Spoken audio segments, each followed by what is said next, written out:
नमस्कार मैत्रिणींनो, स्वागत आहे तुमचं माझ्या यूट्यूब चॅनलवर. आज मी तुम्हाला असा एक पदार्थ सांगणार आहे जो आपल्या भारतीय संस्कृतीचा आणि स्वयंपाकघरातील खूप महत्त्वाचा भाग आहे आणि तो म्हणजे आपल्या रोजच्या आहारात किंवा वापरात येतो म्हणजे तूप.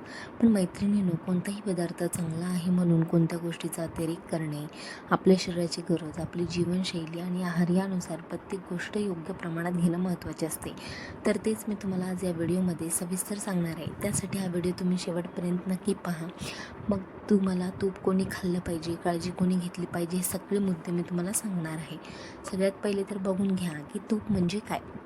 सगळ्यात पहिले मी तुम्हाला सांगते, तूप म्हणजे काय. हा दुधापासून तयार होणारा एक पारंपरिक दुग्धजन्य पदार्थ आहे जो आपल्या भारतीय संस्कृतीमध्ये प्रत्येकाच्या घरामध्ये तयार होत असतो. दुधापासून आधी साय जमा केली जाते, त्या साईपासून लोणी तयार केलं जातं आणि नंतर लोणी मंद आचेवर गरम केलं जातं. गरम करताना त्यातील पाण्याचा अंश आणि इतर घटक वेगळे होतात आणि शेवटी जो शुद्ध सुवास असेल आणि सोनेरी रंगाचा पदार्थ होतो तर त्यालाच आपण तूप म्हणतो.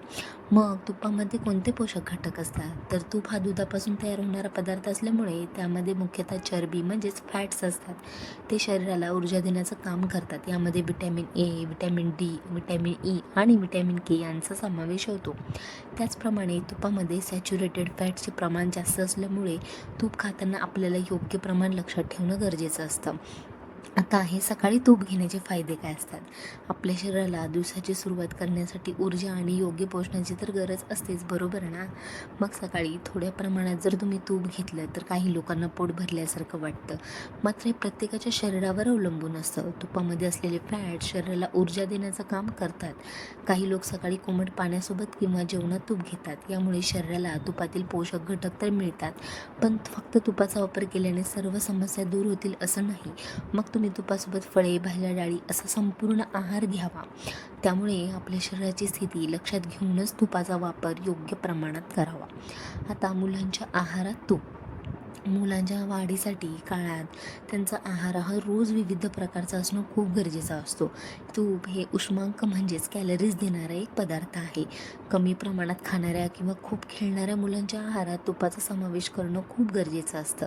पण त्यांच्या आहारात तुपाचं प्रमाण घालताना योग्य प्रमाण आहे का हे बघणं खूप गरजेचं आहे. त्यांच्या वयानुसार आणि त्यांच्या रोज खाण्याच्या सवयीनुसार त्यांना तूप द्या. तसेच लहान मुलांना कोणताही नवीन पदार्थ देताना सर्वात प्रथम त्यांची प्रतिक्रिया त्या पदार्थावर काय येते ते पहा आणि जर त्यांना तूप खायला आवडत नसेल तर त्यांना जबरदस्ती खायला लावू नका.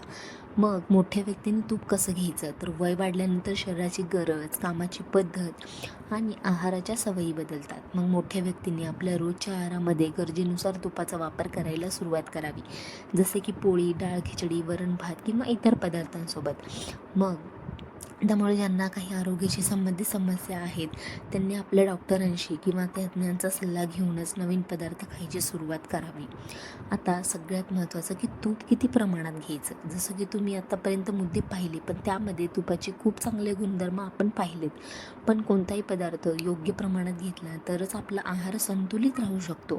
सामान्यतः निरोगी व्यक्ती त्यांच्या रोजच्या आहारात थोड्या प्रमाणात तूप घेऊ शकतात. बहुतेक लोक दिवसाला 1 ते 2 चमचे तूप त्यांच्या दिवसाच्या आहारामध्ये समाविष्ट करतात. पण हे व्यक्तीचे वय, शारीरिक हालचाल, आहार आणि आरोग्यावर अवलंबून असतं. पण कमी हालचाल असलेल्या व्यक्तींनी तुपाचे प्रमाण जास्त ठेवू नये.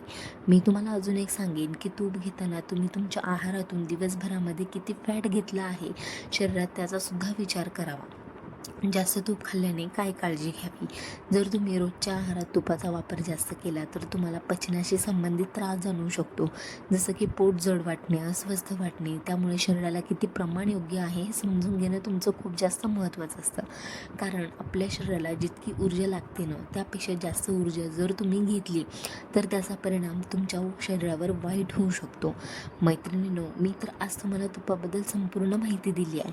आशा करते की तुम्हाला हा व्हिडिओ नक्कीच माहितीपूर्व वाटला असेल आणि जर हा व्हिडिओ तुम्हाला माहितीपूर्व वाटलाच असेल ना तर माझ्या चॅनलवर पहिल्यांदा असेल तर सबस्क्राईब केल्याशिवाय जाऊ नका.